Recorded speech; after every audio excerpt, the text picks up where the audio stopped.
Bismillahirrahmanirrahim. Assalamualaikum warahmatullahi wabarakatuh.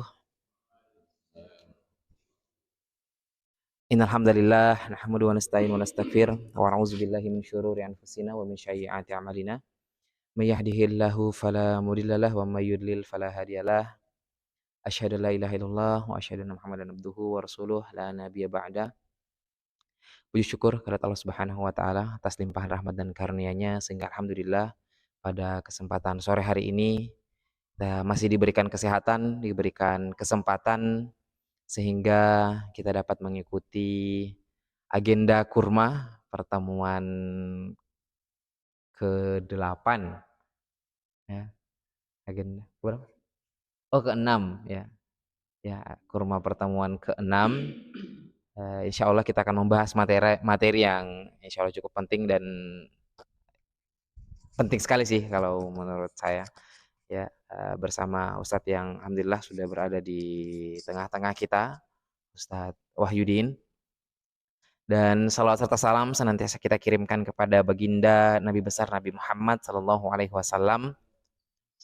Semoga salawat keberkahan senantiasa tercurahkan kepada baginda dan kita menjadi umat yang senantiasa menjalankan sunnah-sunnahnya. Amin ya rabbal alamin.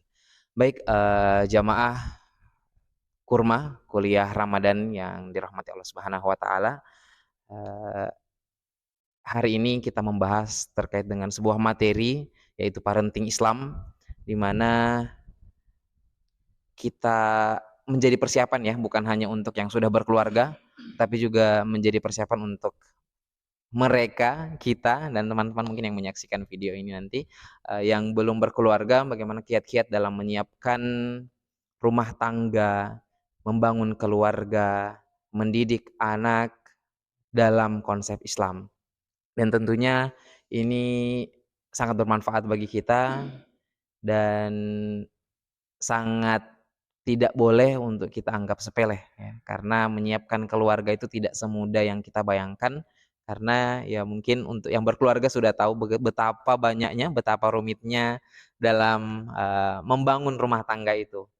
Dan untuk hari ini saya pun sebagai moderator izin memperkenalkan, nama saya Wahyu Wiranto selaku salah satu pengasuh di Pondok Pesantren Mahasiswa Liwaul Haq. Dan kesempatan hari ini kita akan membahas parenting Islam, dan untuk itu kepada Ustadz waktu dan tempat kami persilahkan.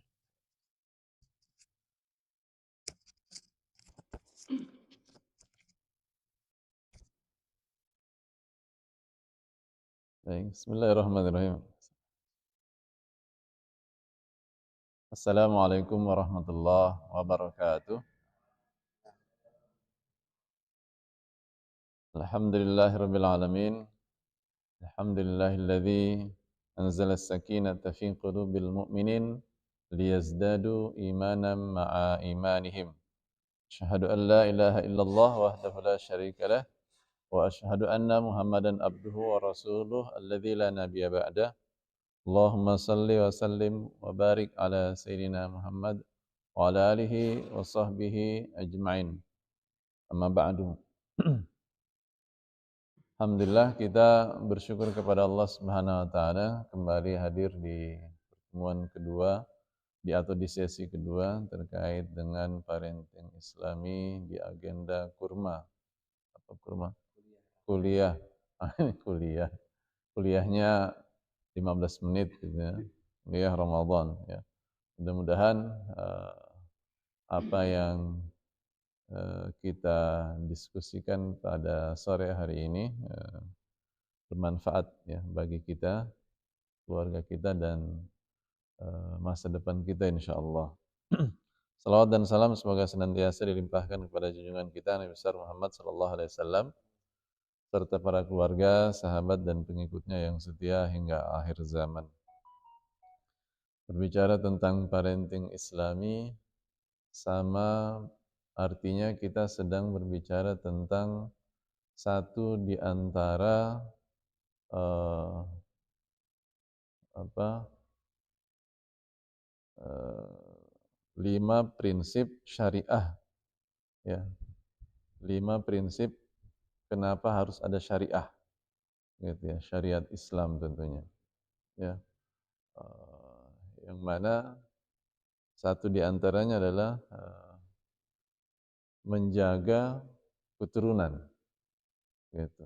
Ya, jadi ada yang menjaga akal, ya, menjaga harta, kemudian menjaga jiwa, gitu ya. Kemudian di antaranya yang berikutnya adalah menjaga keturunan, hifzun nasl, gitu ya. Ya, jadi di antara tujuan adanya syariat itu satu di antaranya adalah menjaga keturunan. Nah, tentunya menjaga keturunan ini harus dibingkai dengan satu syariat yang bukan hanya sekedar halal, tetapi mengundang pahala, gitu ya. Mengundang pahala, mengundang keberkahan, mengundang keridhaan dari Allah Subhanahu wa taala. Ya, sebagaimana yang pernah disampaikan dalam suasana apa sih namanya, suasana santai tapi taklim gitu ya. Rasulullah sallallahu alaihi wasallam pernah berkata begini di hadapan sahabatnya, eee, "Sungguh ya, berhubungan suami istri itu pahalanya sedekah," gitu ya. Jadi dinilai sebagai pahala sedekah. Jadi berhubungan suami istri itu pahalanya pahala sedekah, ya, dihitung sebagai sebuah kebaikan, ya. Kemudian ada sahabat bertanya, "Apakah kami dapat pahala juga gitu ya dari berhubungan suami istri gitu?" Ya. Lantas Rasulullah balik bertanya, "Bagaimana menurut pendapat kalian kalau kemudian hubungan itu di luar nikah?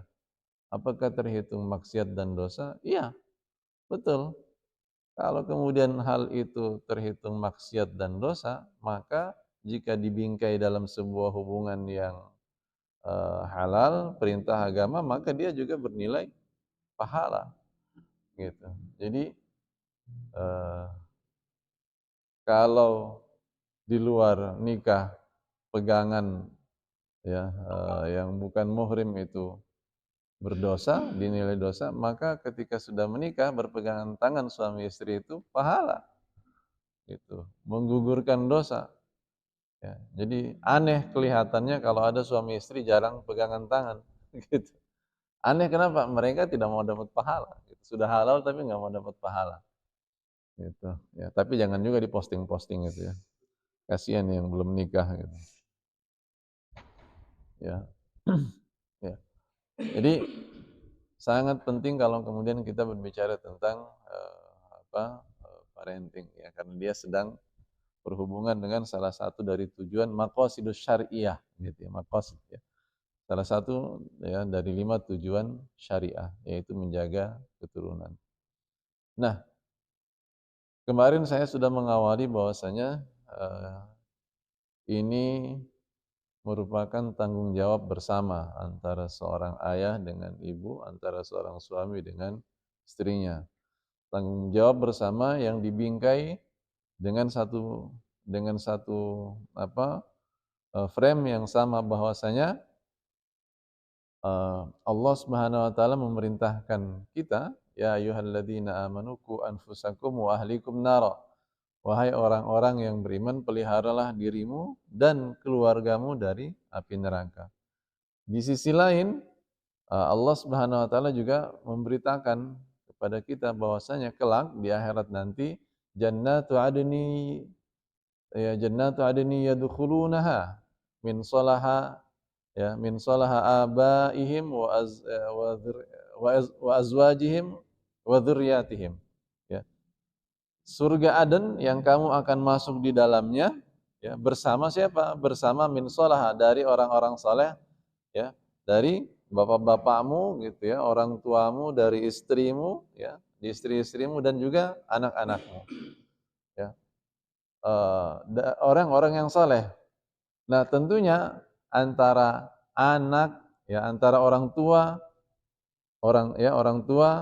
kemudian kakek nenek, kemudian anak dan cucu, ini derajat kesolehannya beda-beda, ya kan? Derajat kesolehan dan kemudian kita kalau Allah ingin satukan ke dalam surganya, ya, Allah satukan dalam surganya, ngikut mana gitu?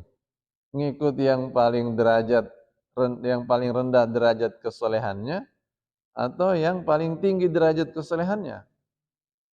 Kalau kemudian Allah menempatkan seseorang itu, misalnya anak nih, ya, dia mau ditempatkan di dalam, dia masuk surga, ya, tetapi Allah berkehendak dia masuk surga bersama ayah ibunya.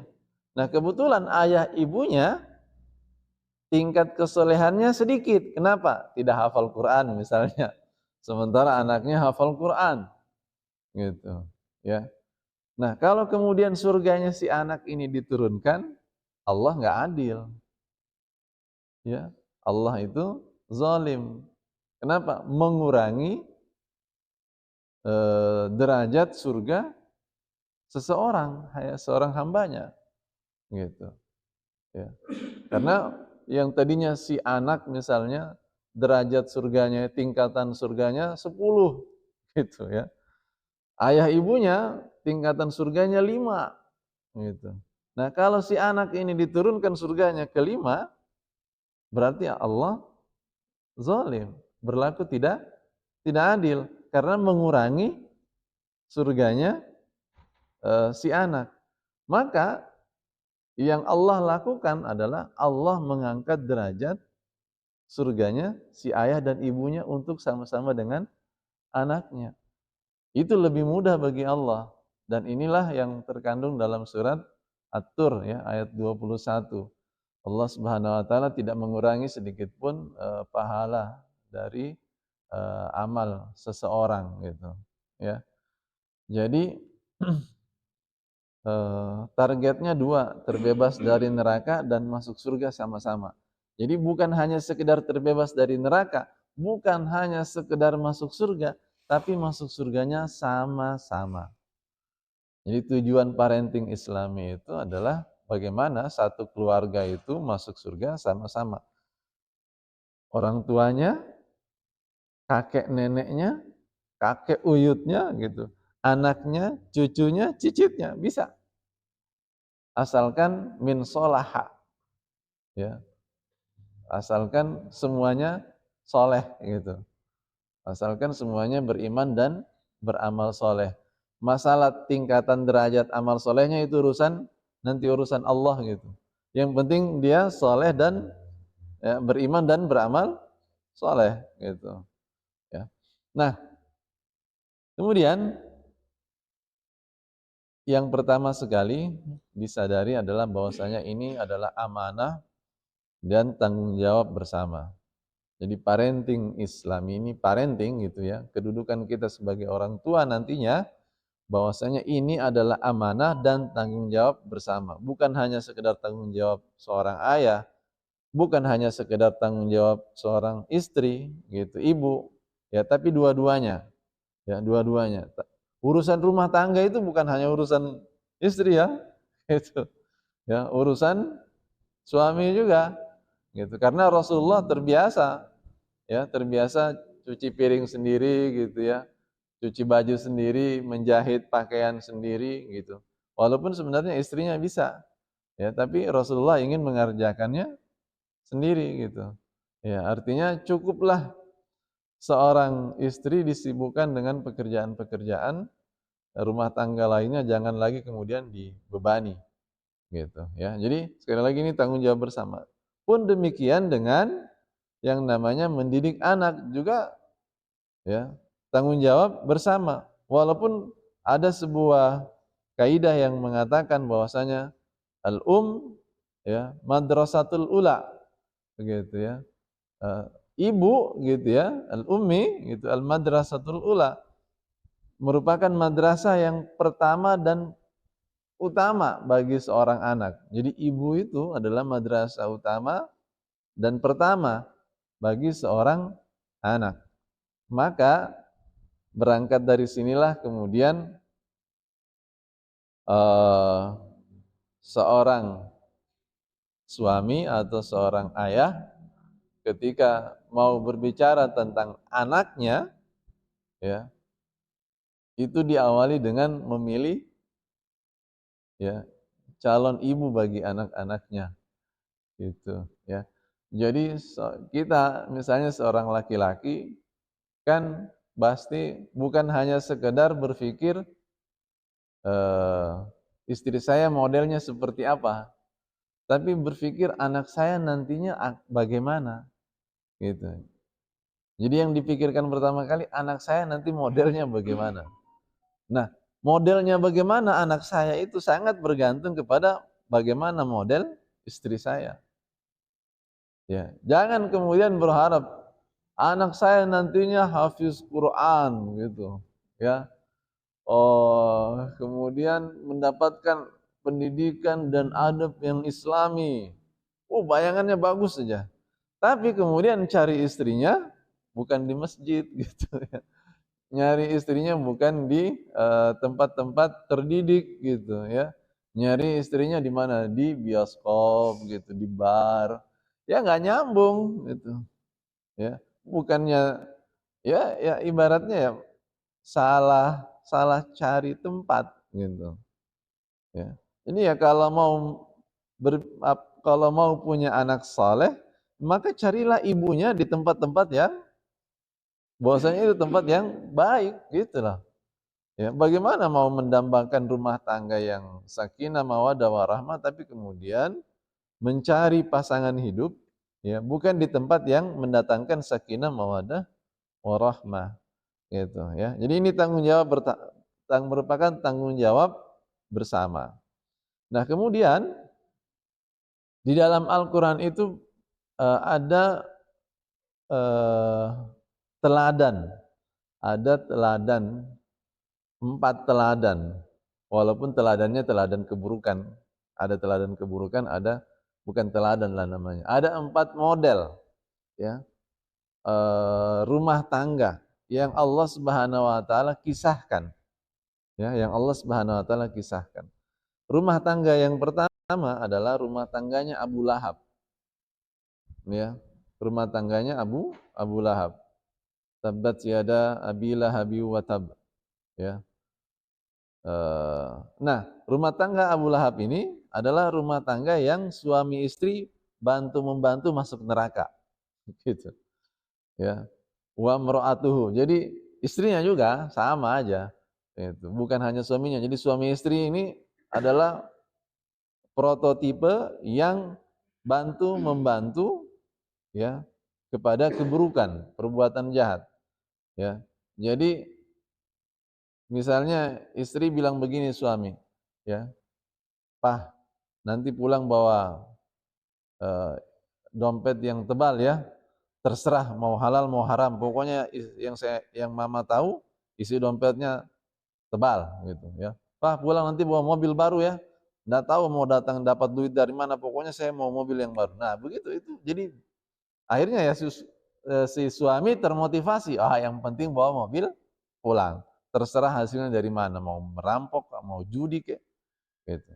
Nah itu, mereka adalah eh, wa ta'awanu 'alal itsmi wal 'udwan gitu ya.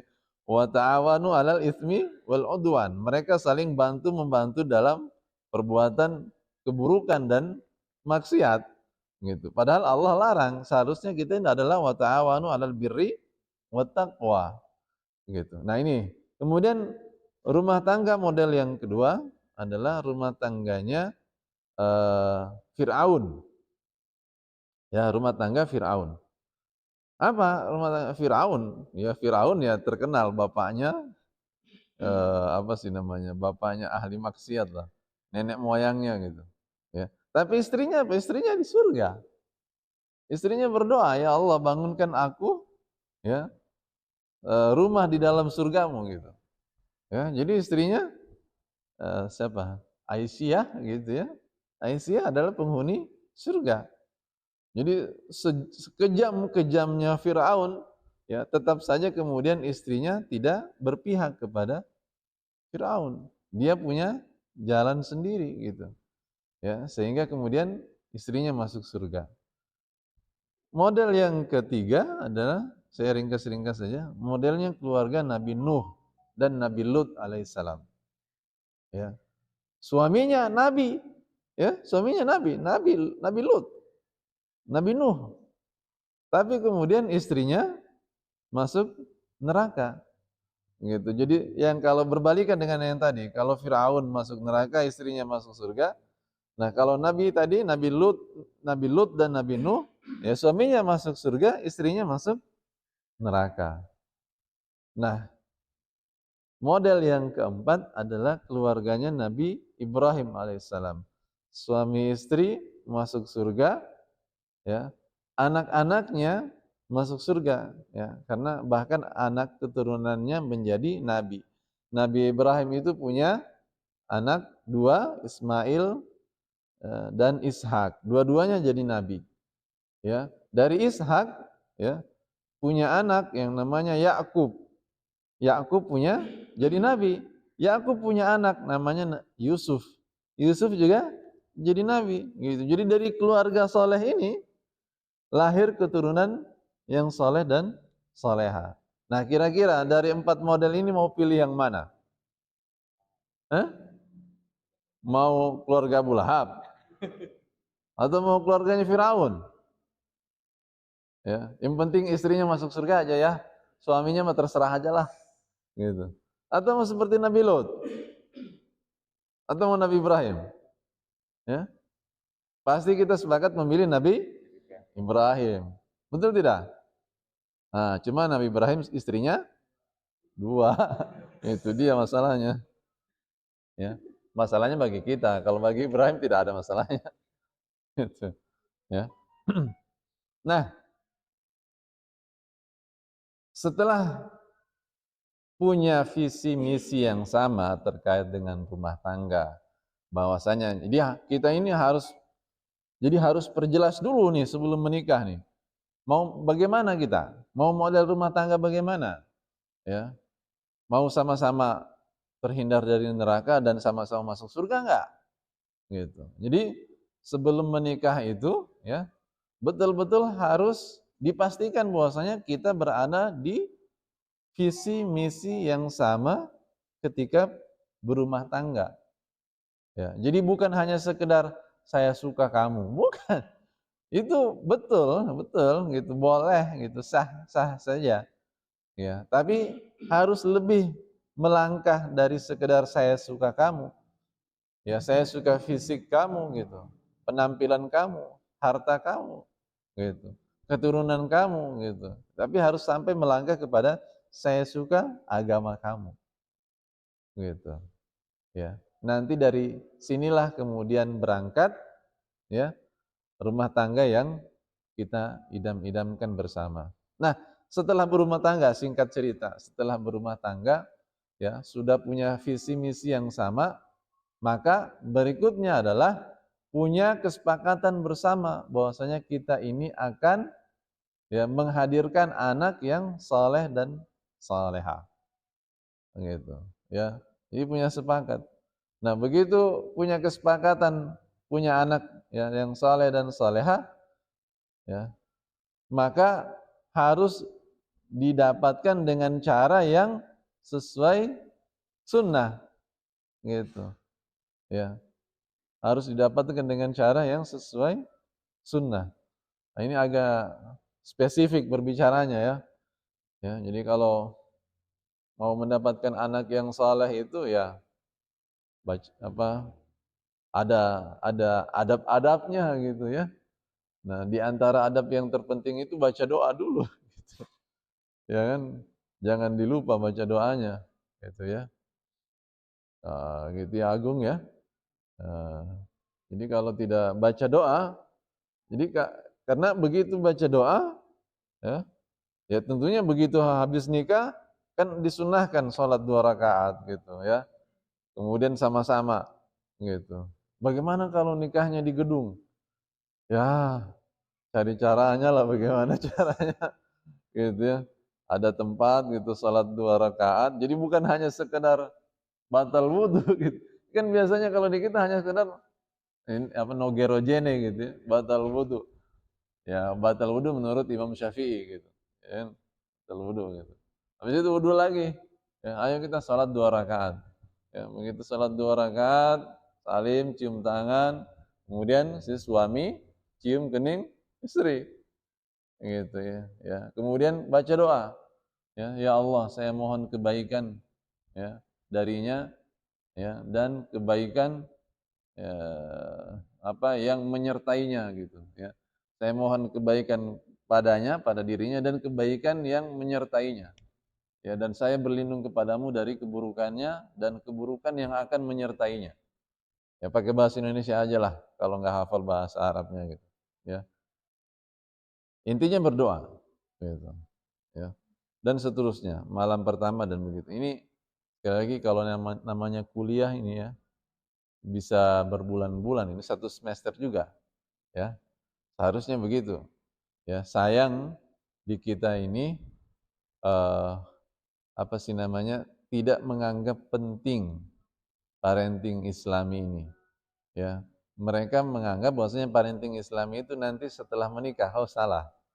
Ya, parenting Islami itu sebelum menikah karena masuk di dalamnya adalah bagaimana memilih pasangan hidup. Gitu. Bagaimana konsep rumah tangga yang Islami itu harus dipelajari. Gitu. Jangan nanti sudah mau menikah 1 bulan sebelum menikah misalnya baru belajar, lambat. Walaupun lambat nggak apa-apa sih, tapi menurut saya lambat, gitu. Ya. Jadi kalau mau belajar tentang parenting Islam itu ya 1 tahun, 2 tahun. Jadi punya bekal yang memadai, yang cukup untuk berumah tangga, gitu. Ya, punya ilmu, ya kan?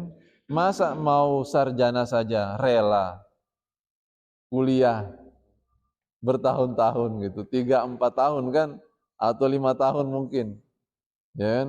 Bahkan ada S2, S3-nya gitu. Ya giliran mau rumah tangga, SKS, sistem kebut semalam, tak bisa, ya, tak bisa. Mau tidak mau, ya harus ada waktu yang kita siapkan, ya, untuk mempelajari rumah tangga Islami itu seperti ini, seperti ini, seperti ini. Menjadi orang tua yang Islami itu begini, begini, begini, itu. Ya, harus punya ilmu, ya. Nah, bisa udahlah yang penting kita nikah aja dulu. Ilmu mah urusan belakangan. Iya, pas sudah nikah, oh segala macam urusan, gak sempat lagi belajar. Ya kan? Apalagi begitu sudah punya anak, ini mendidik anaknya bagaimana ya? Gitu. Begitu anak lahir, ya sunnah apa saja kan nggak tahu karena belum diilmui, gitu. Ya. Tapi kalau sudah belajar parenting Islami, gitu ya, sebelum punya anak sudah tahu, oh nanti kalau anak lahir itu, gitu ya, atau sebelum istri melahirkan, kan ada eh, kebiasaan para salafus saleh ya agar supaya istri itu bisa lancar melahirkan. Ada ya. Ada ayat yang dibaca ya eh, kemudian diminumkan kepada istri, bisa gitu atau dibaca aja berulang-ulang gitu. Kalau untuk mudah melahirkan gitu ya. Ya, karena ada orang yang udah mudah melahirkan tidak ngidam lagi. Itu luar biasa dan itu banyak ya. Nah, nanti kemudian ada juga yang diuji tidak punya keturunan, ya. Ada yang kemudian diuji tidak punya keturunan sebagaimana Nabi Zakaria alaihissalam lama baru punya keturunan gitu. Tapi dari situ kemudian kita belajar banyak doa karena Allah Subhanahu wa taala abadikan doa mereka di dalam Al-Qur'an gitu, ya. Karena Allah abadikan doa mereka di dalam Al-Qur'an gitu. Jadi ya doa Rabbana hablana min azwajina wa dzurriyyatina itu bukan dibaca nanti menjelang nikah gitu. Dari sekarang baca gitu. Banyak-banyak doa. Atau Rabbi ja'alni muqimas salati wa min dzurriyyati gitu. Ya kalau anaknya sudah ada, lain lagi doanya gitu ya. Walaupun anaknya juga belum ada, doa terus rabbi habli minas shalihin, rabbi habli minas shalihin dan seterusnya. Ya, jadi eh kalau sudah apa sih namanya, sudah menikah gitu ya, maka eh, hendaklah kemudian membayangkan atau mengazamkan, bukan membayangkan, mengazamkan, mentekadkan punya anak keturunan yang saleh dan salehah. Diawali dengan cara eh, apa?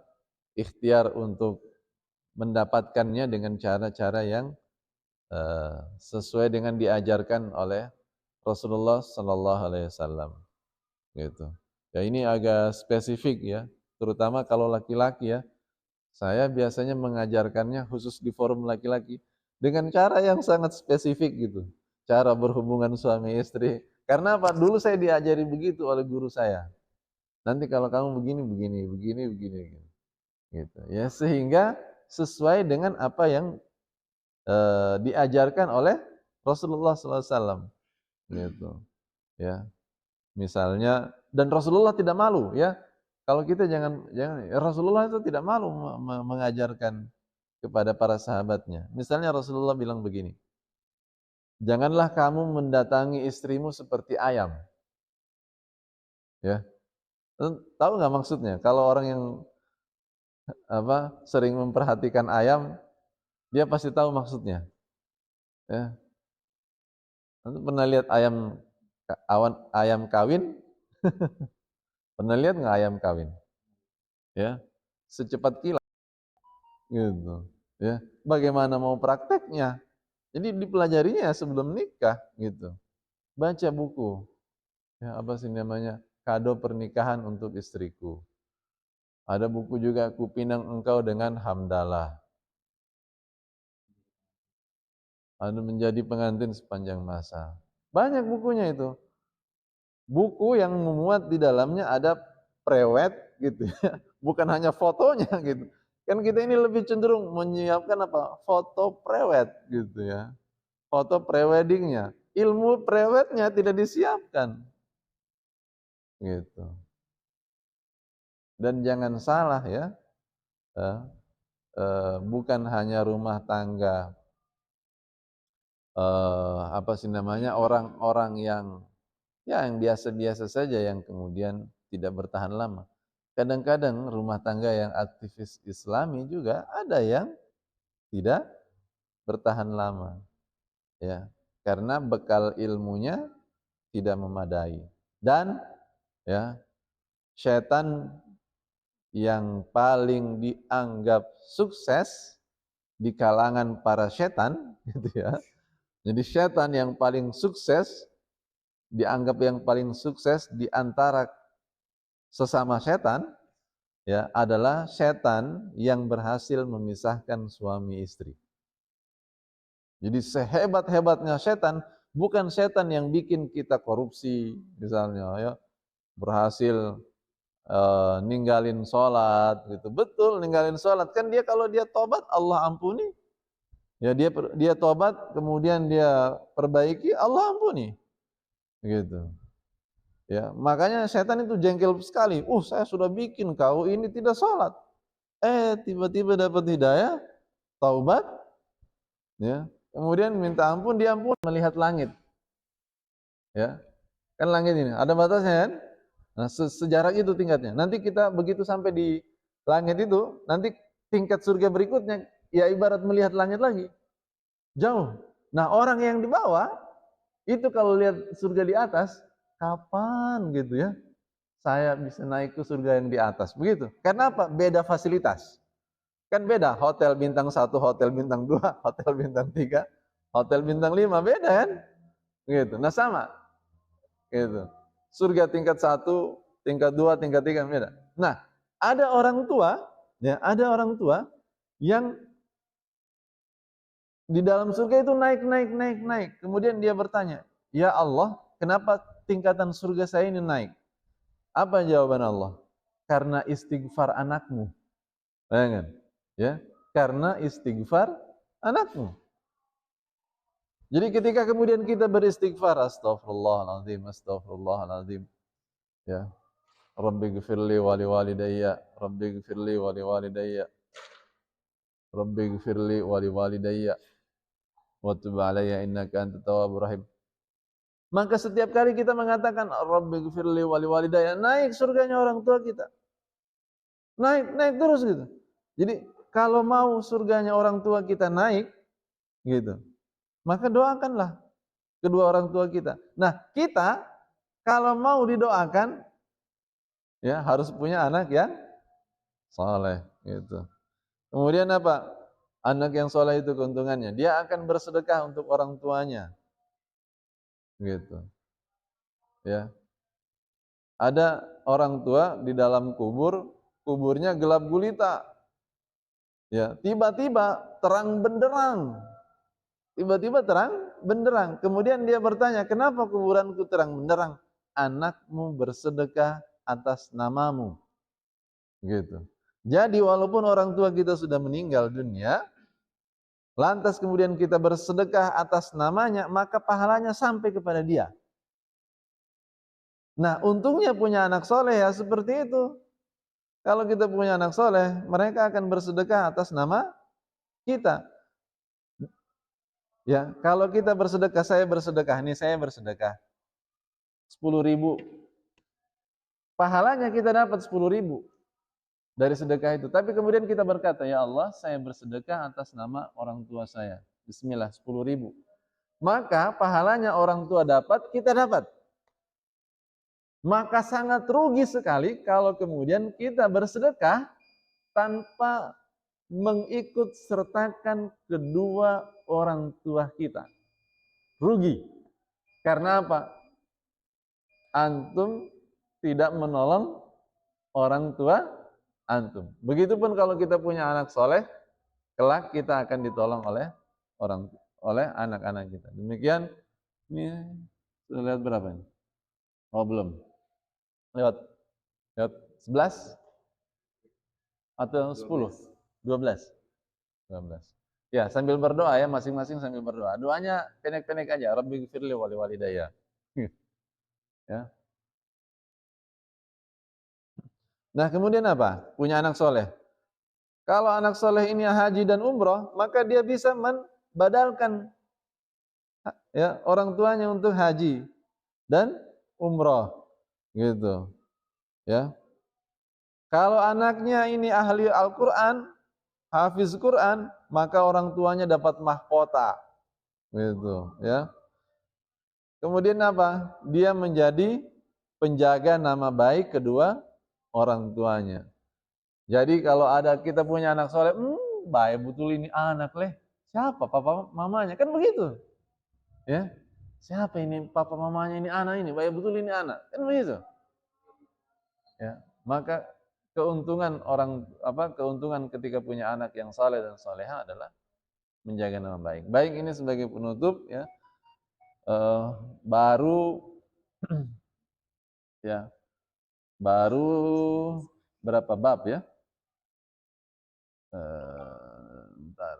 Baru 2 bab dari 9 bab. Gitu. Ya, mudah-mudahan Liwaul Haq bikin semacam kursus keluarga sakinah. Nah, jadi bahasannya A sampai Z. Ya. Dari lahir sampai meninggal dunia, gitulah maksudnya. Ya, Allah alam bisawab. Aqulu qouli hadza astaghfirullah li wa lakum. Assalamualaikum warahmatullahi wabarakatuh. Waalaikumsalam warahmatullahi wabarakatuh. Setelah tadi materi kuliah ya, kuliah yang sangat luar biasa menurut saya. Ini bukan hanya 2 atau 3 SKS, ini kayaknya ber-SKS banyak sekali karena ilmunya bukan hanya sampai mengantarkan kita pada sarjana, tapi sampai kita di akhirat kelak ya. Karena bukan hanya tentang bagaimana menjadi orang yang bermanfaat bagi orang lain, tapi bagaimana bisa berinvestasi untuk akhirat, mendidik keluarga, mendidik anak yang kemudian bisa menjadi investasi. Masya Allah sekali. Sebenarnya kita kalau punya waktu mungkin kita akan ada sesi tanya jawab, sesi diskusi, tapi karena kita dibatasi oleh waktu, jadi mungkin untuk sesi diskusinya bisa nanti kemudian tanya di Instagram, bisa di DM Instagramnya Liwaul Haq, Untuk teman-teman yang ingin bertanya bisa ajukan pertanyaan, nanti kita akan coba jawab entah melalui Ustadz Wahyuni atau melalui Ustadz Hartono, nanti kita coba jawab melalui konten video. Jadi untuk teman-teman yang mau bertanya bisa majukan pertanyaannya di Instagram. Mungkin itu teman-teman, saya ucapkan terima kasih kepada teman-teman yang sudah hadir dan sudah bergabung, dan juga teman-teman yang terekam ya, teman-teman yang menonton video, menyaksikan video bisa komen, like dan subscribe juga Instagramnya, add juga atau follow juga Instagramnya Liwaul Haq. Oke, terima kasih. Syukron jazakallah. Kita tutup dengan membacakan doa kafaratul majelis. Subhanakallahumma bihamdika asyhadu an la ilaha illa anta astaghfiruka wa atubu ilaik. Kita beranjak untuk buka puasa. Sekian. Assalamualaikum warahmatullahi wabarakatuh.